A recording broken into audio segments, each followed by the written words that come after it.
Hello, Bwana Yesu asifiwe mpendwa katika Bwana. Siku ya leo ni siku ya 6 kati ya siku 26 ambazo tunajenga daraja kutoka katika Agano la Kale kuja katika Agano Jipya.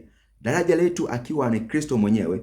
Kwa nini ni Kristo mwenyewe? Kwa sababu ya maisha yake yote yalikuwa yana reflect Agano la Kale, kwa sababu ya miujiza, kwa sababu ya mafundisho yote ambayo Kristo aliyafundisha. Tutayatumia hayo kuweza kujenga daraja. Na siku ya leo ikiwa ni siku ya 6 kabisa ambayo tunakwenda kujenga daraja.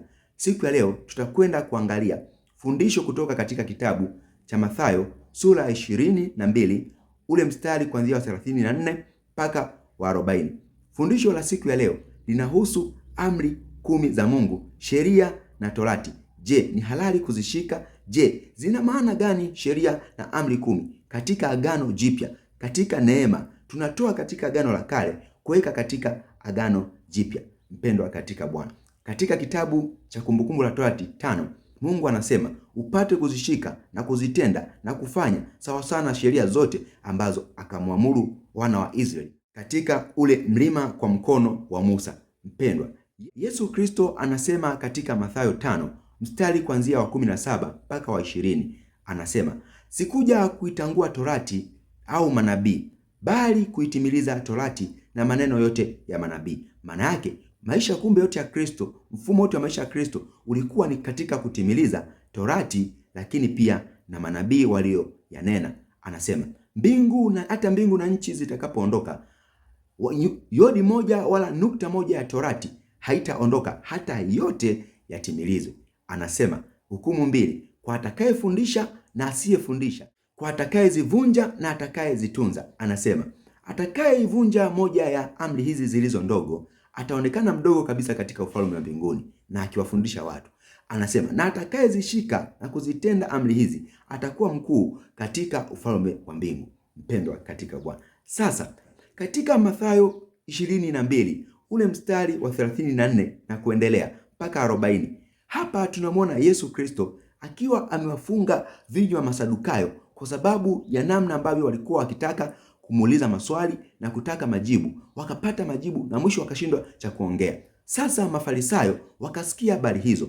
Kusikia habari hizo ikabidi wafanye shauri pamoja namna gani ya kuweza kumuuliza maswali Yesu, alafu wakimjaribu na namna ya kumkamata na kumtega. Ndipo ambapo wakamchagua mwanasheria mmoja aweze kusimama kumuuliza swali Yesu.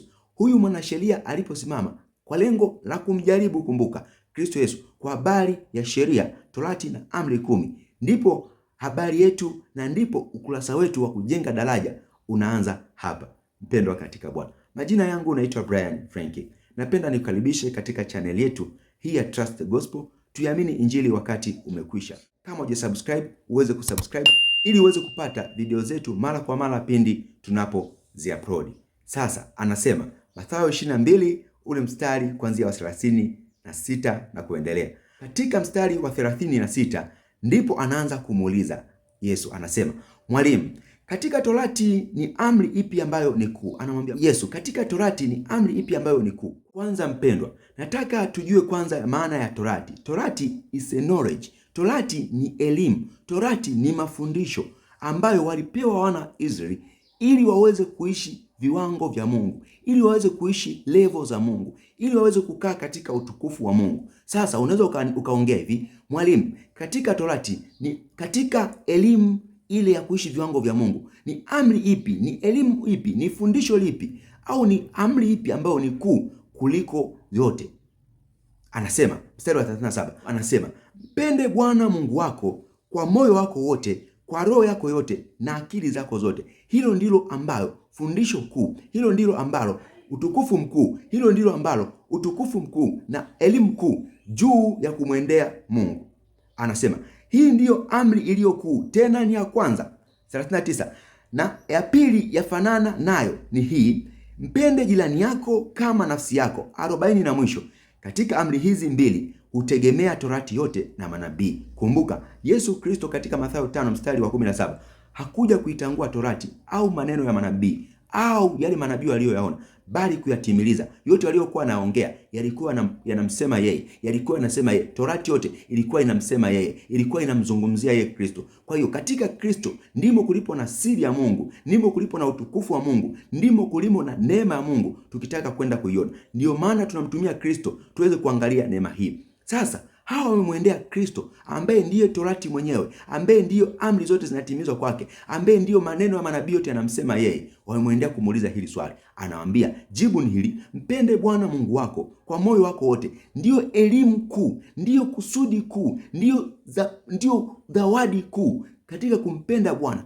Hiyo Torati yote na manabii yote yanatimilizwa mahali hapo. Ndiyo kusudi la Torati lilikuwa hapo, kuwafundisha wana wa Israeli kumpenda Mungu, kumpenda Mungu na kuwapenda ndugu zao na kuwapenda jamaa zao. Ndiyo lilikuwa kusudi la Mungu la kuambia msizini, msiibe, msiseme uongo, msidanganye, ishikeni siku ya Bwana muitunze na kuitakasa. Haya yote nilikuwa nawaambia, kusudi kuu ni kumpenda Mungu na kumpenda ndugu yako, kuishi vizuri na ndugu yako.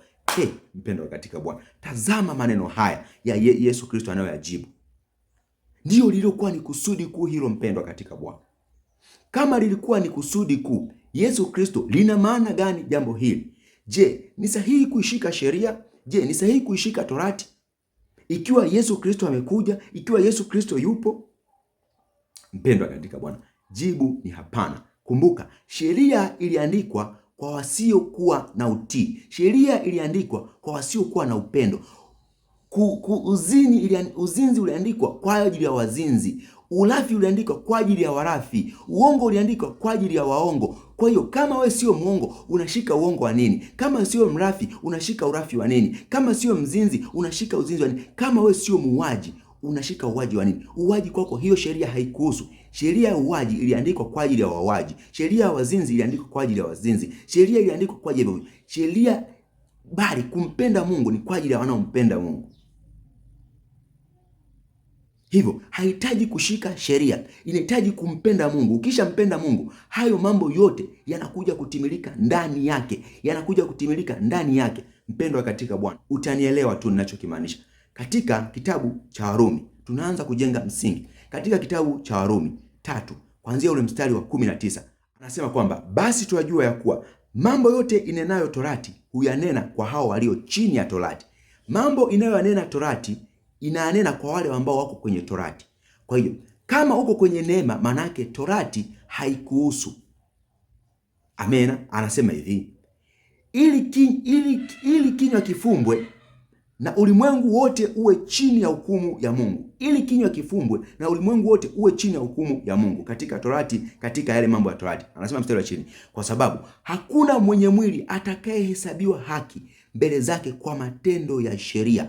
Kwa sheria hakuna mwenye mwili atakayehesabiwa haki mbele zake.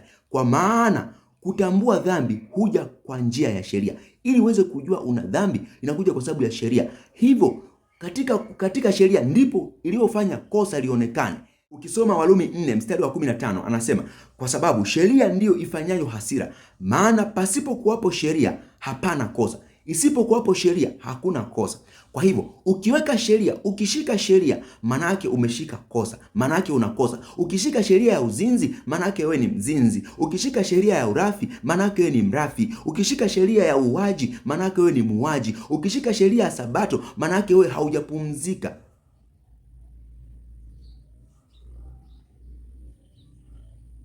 Ndio maana inakuamuru upumzike.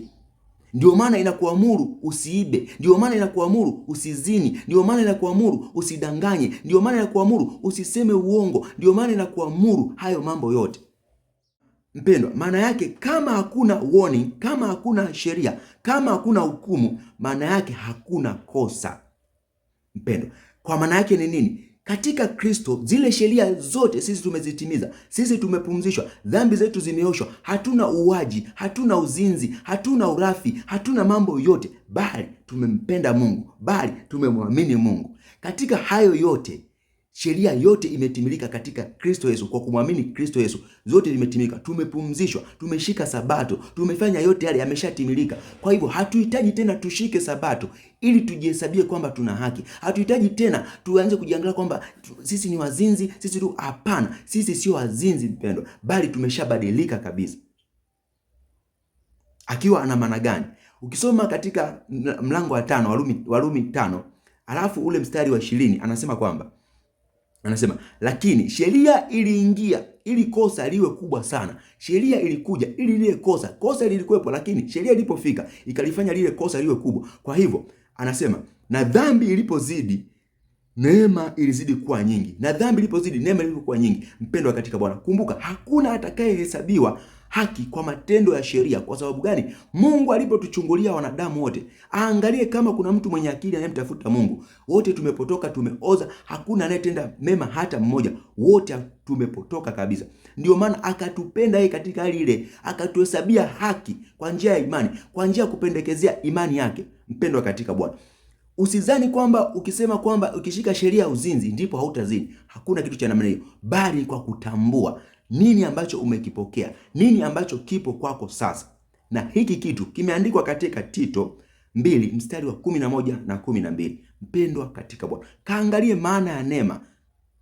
Kristo alichokuwa anamaanisha ni nini? Kumpenda Mungu, kukaa katika utukufu wa Mungu. Neema ya Kristo kwa kumwamini Mungu ndimo ambapo kulikuwa na ushindi wa dhambi, ndimo ambapo kulikuwa na kuhesabiwa haki, ndimo ambapo kulikuwa na kibali na neema na uwezo.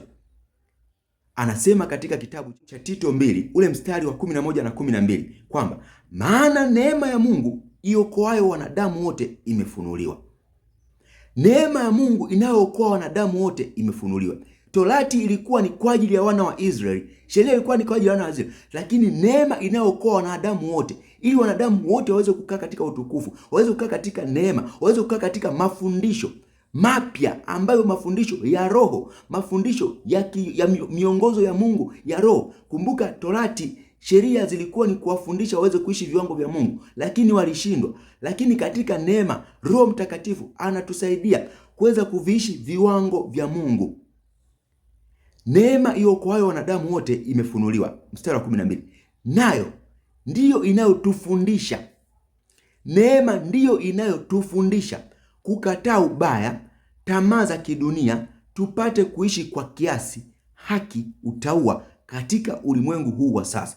Mpendwa, katika ulimwengu uliojaa dhambi, ulimwengu uliojaa uasherati, ulimwengu uliojaa dhinaa, ulimwengu uliojaa mauaji, ulimwengu uliojaa faraka, ulimwengu uliojaa husuda, fitna, uchonganishi, hadaa, urafi, mambo yote machafu, ili tuweze kuishi katika ulimwengu huu, katika utauwa, katika haki, katika usafi, kuzishinda tamaa za kidunia, kushinda ubaya wote. Mpendwa, si katika sheria, si katika sheria, si katika kushika sheria, bali ni katika kuamini neema ambayo tumepokea kwa Yesu Kristo. Imeandikwa katika Waefeso 2 mstari wa 8. Tumeokolewa kwa neema kwa njia ya imani. Ile imani ya kumwamini Yesu Kristo ni njia ya kupokea neema, ule ubure wa Mungu. Kwa kujua tu, kwa kupata maarifa, ni kwa kubadilisha identity, ni kwa kubadilisha utambulisho wako wewe. Ukijua tu wewe ni nani, hapo ndipo utaweza kukataa ubaya, dhinaa, tamaa za kidunia. Utaishi katika utauwa, katika haki, katika ulimwengu huu wa sasa uliojaa mabaya, uliojaa zinaa na mambo maovyo mengi sana. Kwa kujua tu wewe ni nani. Ni nani wewe? Ni mwana wa Mungu. Wote waliompokea aliwapa uwezo wa kufanyika wana wa Mungu. Ukishajua tu wewe ni nani, jamani, mfalme anazini wakati mfalme anatakiwa achukue heshima. Mfalme achukue heshima. Mfalme anaiba. Mfalme hana kwa hiyo chakula. Mfalme hana watoto. Mfalme hana nini? Wewe ni mwana wa Mungu. Maana yake miliki yote, wewe ni mrithi wa Mungu. Miliki yote ni ya kwako hiyo. Kwa kuwa tumekuwa wana wa Mungu, tumekuwa warithio na Mungu. Sisi ni warithi wa Mungu. Kwa kuwa tumekuwa ni warithi wa Mungu, tumekuwa ni watawala wa Mungu, tumekuwa ni sehemu ya Mungu, tumekuwa ni pati ya Mungu. Hatuwezi kuiba. Pati ya Mungu tena inaiba kati vitu vyote ni vyako. You just need to command, you just need to amuru. Unahitaji tu uamuru vitu vije. Kwa kuwa tumekuwa wana wa Mungu, hatuhitaji kufanya hicho. Ndio kitu ambacho Kristo anazungumza, kumpenda Mungu, kuwa sehemu ya Mungu. Kumwamini Kristo ndiyo kusudi wanalozungumza, wala si katika mwili wako kwa kujitahidi kwa nguvu zako kwa kushika. Hakuna mpendwa, bali ni kwa njia ya imani, kwa kumwamini Kristo Yesu. Hapo ndipo unapokea hiyo neema. Ndiyo neema inayoweza kukusaidia wewe kushinda hizo dhambi zote ambazo unaziona. Unashindwa kuziacha kwa sababu gani? Unatumia akili yako, unatumia nguvu zako. Hautaweza kushinda, bali kwa kuamini kwamba mimi ni king, mimi siwezi kuiba, mimi ni mfalme. Naibaje mfalme? Naibaje mwana wa miliki? Naibaje mtoto wa mfalme? Naibaje mimi? Alitufanya mafalme na makuhani ili tuweze kupokea utajiri wote wa mataifa. Isaya 61 mstari wa 6. Ni neema inatufundisha hayo yote. Mpendwa, hakuna tena sheria, hakuna tena hukumu kwa walio ndani ya Kristo, bali yote yanatimizwa kwa kumwamini Yesu Kristo. Kwa Yesu Kristo kukaa, sheria zile zishatimilizwa katika Kristo. Ameshalipia ile gharama, ile sheria ya uzinzi, ameshalipia juu ya vitu vyote vile. Kwa hiyo Kristo Yesu alifanyika laana ili sisi tuwe baraka. Yeye asiyekuwa na dhambi akafanyika kuwa dhambi ili sisi tuweze kushinda. Akahesabiwa mwenye dhambi ya uzinzi juu yake, akahesabiwa vitu vyote ili sote kushinda. Akaiandika sheria juu ya dhamiri yako, juu ya nia yako. Tulisoma katika Waebrania ile 8 mstari wa 10 mpaka wa 11, wa 12 pale. Ndio agano jipya nitakalofanya na nyumba hizi, nitazitia sheria zangu ndani ya nia zao na ndani ya mioyo yao nitaziandika. Hauhitaji tena kushika, bali imeshaandikwa tayari. Wewe umethibitishwa katika Kristo Yesu. Anasema hakutakuwa mtu mwingine wa kumfundisha kwamba mjue Bwana, fanya hichi kitu uwe msafi, fanya hichi kitu uwe msafi, bali ni kwa kumwamini Kristo, kwa kumwamini Bwana. Hapo ndipo unathibitishwa, unakaa katika ule utukufu. Sasa katika Warumi 8 mstari wa 1 na 2 anasema, sasa basi hakuna hukumu ya adhabu juu yao walio katika Kristo Yesu. Mstari wa 2, kwa sababu sheria ya roho wa uzima ule ulio katika Kristo Yesu imeniacha huru mbali na sheria ya dhambi na mauti, mbali na sheria ya usizini, mbali na sheria ya usiibe, mbali na sheria usiseme uongo. Imekuacha mbali. Sheria ya kumwamini Kristo Yesu imekuweka huru. Umekuwa huru mpendwa katika Bwana. Kwa nini uanze kushika tena sheria ambayo Kristo amekutoa kutoka huko? Hakuna tena kushika. Hapo 8 mstari wa 10 anasema, na Kristo akiwa ndani yenu, mwili wenu umekufa kwa sababu ya dhambi, bali roho yenu i hai kwa sababu ya haki. Hivyo sisi tumeshakufa katika uzinaa, sisi tumeshakufa katika vitu. Hatuvijui hivyo vitu. Sisi tuliomwamini Kristo, havipo hizo sheria. Sio zetu hizo zimeandikwa kwa ajili ya wazinzi, hizo zimeandikwa kwa ajili ya warafi, hizo zimeandikwa kwa ajili ya washerati, hizo zimeandikwa kwa ajili ya wachonganishi, hizo zimeandikwa kwa ajili ya wenye hadaa. Ndio maana unaona akina Paulo anaongea hayo mambo kufundisha kwamba kwa kuwa tumekuwa ndani ya Kristo, msizini tena, msiibe tena, kwa sababu mmeshakuwa na identity mpya, mmekuwa na utambulisho mpya, mmekuwa ni wana wa Mungu. Mpendwa, Warumi 6 mstari wa 11 mpaka wa 13 anasema, vivyo hivyo nanyi jihesabuni kuwa wafu katika dhambi na walio hai kwa Mungu katika Kristo Yesu. Mpendwa, kumbuka kwenye Warumi 8 mstari wa 10, sisi tumekufa katika dhambi na tumekuwa hai katika roho, bali roho zetu ziko hai katika Kristo Yesu. Anasema vivyo hivyo nasi tuhesabu kwamba sisi ni wafu katika zinaa, katika hizo sheria wote tumekufa, lakini tuko hai katika Mungu, katika Kristo, kwa kumwamini Mungu tuko hai. 12, basi dhambi sitawale ndani yenu, ndani ya miili yenu ipatikanayo na mauti, hata mkazitii tamaa zake. Kumbuka anasema dhambi isitawale ndani ya miili yenu, hata mkaja mkatii. Mwisho wa siku mkiacha itatii, mwisho wa siku mtarudi tena nyuma, mtarudi tena katika kutokuamini. Anasema 13, wala msiendelee kuvitoa viungo vyenu kuwa silaha za dhuluma kwa dhambi, bali jitoeni wenyewe kwa Mungu kama walio hai baada ya kufa, na viungo vyenu kwa Mungu kama silaha za haki. Tuache kuvitoa viungo vyetu kama silaha za dhuluma, silaha za zinaa, silaha za nini, bali kwa kujua sisi ni wana wa Mungu, kwa kujua sisi ni wana wa Mungu, kwa kujua sisi ni taifa kuu, kwa kujua sisi ni wana wa kifalme. Tuache kuzini, tuache kuiba, tuache kudanganya, tuache kusema uongo, tuache urafi, tuache dhuluma. Mfalme anadhulumu, mwana wa Mungu anaiba, mwana wa Mungu anadhulumu. Tujitambue, anamaanisha kwa kuwa tumepokea neema. Hiyo ndio inayotufundisha sisi kukataa hayo mambo yote, kujitambua kwamba sisi ni wana wa Mungu. Neema inafundisha kujitambua kwamba sisi ni wana wa Mungu, sisi ni ukimbilio wa Mungu, sisi ni utisho wa Mungu. Kwa hatuhitaji kushika sheria za wazinzi, hatuhitaji kushika sheria za warafi, bali tunahitaji kujitambua kwamba sisi ni wana wa Mungu, sisi tumepumzishwa, sisi sio wazinzi, sisi tumeoa, sisi ni watukufu, sisi ni watakatifu, sisi ni wataua, kama Tito 2 mstari wa 11-12 inavyosema. Neema iokoayo wanadamu wote imefunuliwa, nayo inatufundisha kukataa ubaya na tamaa zote za kidunia, ili tuishi katika haki, utauwa na safi katika ulimwengu huu wa sasa uliojaa haya mambo yote.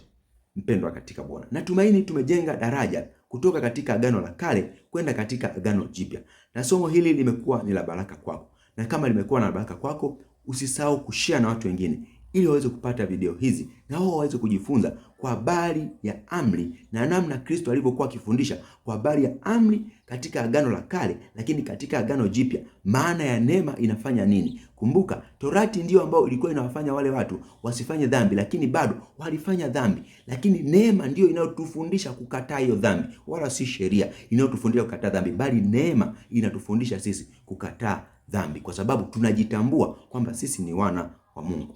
Mpendwa katika Bwana, neema ya Mungu iwe pamoja nawe. Nikutakia siku njema. Shalom, shalom.